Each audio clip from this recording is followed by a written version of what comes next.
Justice League of America's Vibe number 10, written by Sterling Gates, art by Derlis Santa Cruz. This is the final issue, and the last issue we had Breacher essentially setting Cisco off to be a bomb. Vibe is now a bomb, and he's going to blow up a whole multiversal thing. So this is all told in flashback after everything's said and done. We have Argus, where Amanda Waller's sitting at her desk and is looking over the file of Vibe, and then all of a sudden Rupture's axe just hits the desk, and Waller's like, I wondered when you were going to show up. And we see it's Vibe, and he's like, hey, Waller, we need to talk. And Waller's like, yeah, sure, just take this thing out of my desk. And he's like, no, you can ask me nicely. And he's like, okay, take this thing out of my desk, please, and please explain to me where in the hell you went after the whole circus incident. And Cisco's like, okay, here's what I'll tell you. How long has it been? He's like, 3 weeks. And it's like, okay, so it wasn't my choice to leave. The whole big thing came up. I was dragged out by Rupture, whole shebang. But we say, all right, we're in Pyradel. Breacher set me off to be a bomb, and I tried to disarm it, but there was nothing I could do, and I was totally ready to accept my fate when all of a sudden my brother Armando, aka Rupture, showed up and used his axe to basically pry it off of me, and he shattered the energy, and it spread like a huge explosion throughout Pyradel, but ultimately survivable. And Cisco's like, oh, but the people down there, and it's like, no, there are no people left here. They've all been transformed into evil robot things by the mistress, whatever her name is. So at that point, Cisco's like, you saved me. What about Gypsy?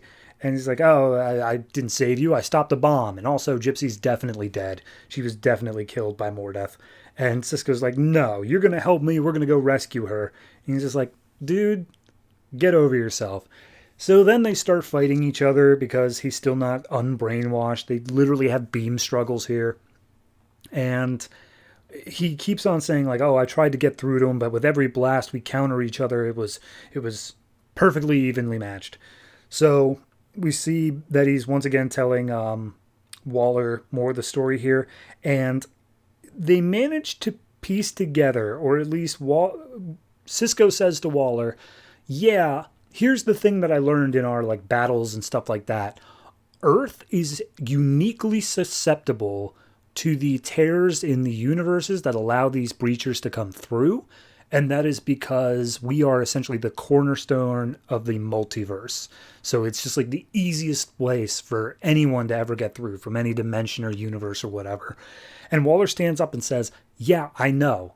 The whole reason that we were keeping Gypsy on our world is to essentially get information from her father about the secrets of the multiverse and how we could use their technology to help us as well. It was a deal that she'd be kept here safe from more death.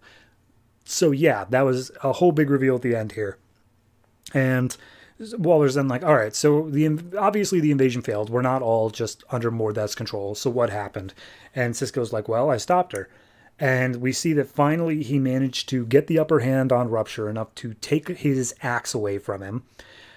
It's actually a scythe now that I look at it, but you get the gist of it. And he's like, no, stop. That thing's tuned to my energies. There's no telling what will happen when you use it. And Cisco uses it with his vibe powers, and it just causes this supermassive explosion that just takes out all of the enemy forces. Everyone is dead. And we also see that the wound on his chest caused from the breacher thing has healed up entirely.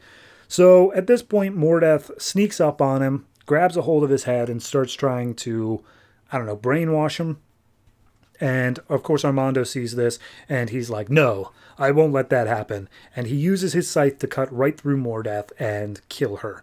And that's the point where Cisco says things get really bad, because her energy was just being fed through that robot. She actually is much more magically powerful. So she's just now this energy that's going to be destroying the entire world.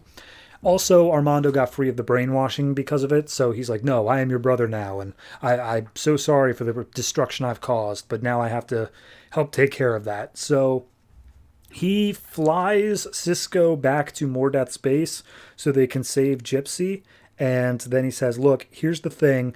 You take my scythe It'll help guide you back to Earth. Meanwhile, I'm going to stay here and fight against Mordeth's, like, power. Gypsy's the key to getting back. And Cisco's like, no, you're my brother. You have to help. Like, you got to come with me. And he's like, no, I need to atone for what I've done. Even if I was brainwashed, I'm still the one responsible. So go. And he pushes him through the portal. Meanwhile, Armando fights against Mordeth's energy. And all of a sudden, they wake up on Earth and everything is different. Or everything's the same, I should say. And so at that point, Waller's like, okay, cool. So you saved Gypsy. Where's she at now? And Gypsy then reveals herself. She was invisible inside the room the whole time. She's like, I'm right here, Waller. I got a knife to your throat. And she's like, yeah, I figured you were in here because how else could Vibe get in here without me noticing? So, yeah. Anyway, are you, what do you want? You said you wanted me to help you with something. And Cisco basically says, yeah, my brother is still out there. He's in whatever dimension universe. You're going to take all of Argus and you're going to figure out where he is and how we can save him. We're going to go rescue him. And Gypsy throws in, also my dad, wherever he's at. So Waller's like, and if I say no? And he's just like, you're not going to say no. I am the only person who is uniquely qualified to deal with these visitors from these other universes. You need me and you got to keep me happy. So you're going to do this. And she's like, okay, fine, whatever, we'll do it. So, oh, and then he throws in the extra little added detail of, also, I don't answer to you anymore. I answer to Agent Gunn. And Waller's like, Agent Gunn's been fired. Like, he is not allowed. And she's like, Agent Gunn or I walk. And it's like, fine, Agent Gunn, whatever. So we get one final thing of, there's a breacher coming through some portals. Agent Gunn is now leading Vibe. Vibe's leading them to wherever the portals are, and he's running a little crew to start helping take them out. His husband is also there throughout all of this. And we see this little back and forth of texts from Waller saying, hey, I'm relying on you to watch him. It's a big risk that I'm letting you interact with him at all, but you got to remember you work for me first now. And we see that the person that she is texting is Dante. And Dante says, all right, yeah, I'll be watching.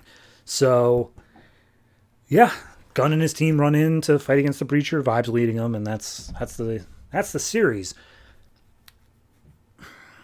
It was a rush. It was right here at the end. They rushed it. It moved very quickly. We had to wrap up a bunch of storylines, and honestly, there's plenty that we didn't wrap up.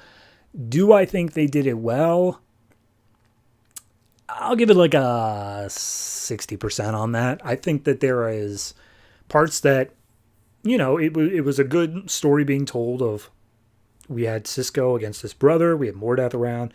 Dante was doing whatever back on Earth. I think it's a lot of good stuff in here. But it's just, all of it is so rushed here at the end that it doesn't really feel... It feels like the original story was to last until issue 12, if I had to place my guess. I think there's an additional 2 issues worth in here that just kind of got skipped over. And when they said, nope, you're ending at 10, big cuts had to be made. For instance, the Dante thing. Like, that's not set up. That's not explained at all. I think they did a okay job at just saying, like, oh, yeah, here's the big reveal. Dante works for Waller now. But, like, what does that even mean? Why would he do that? What do they have on him?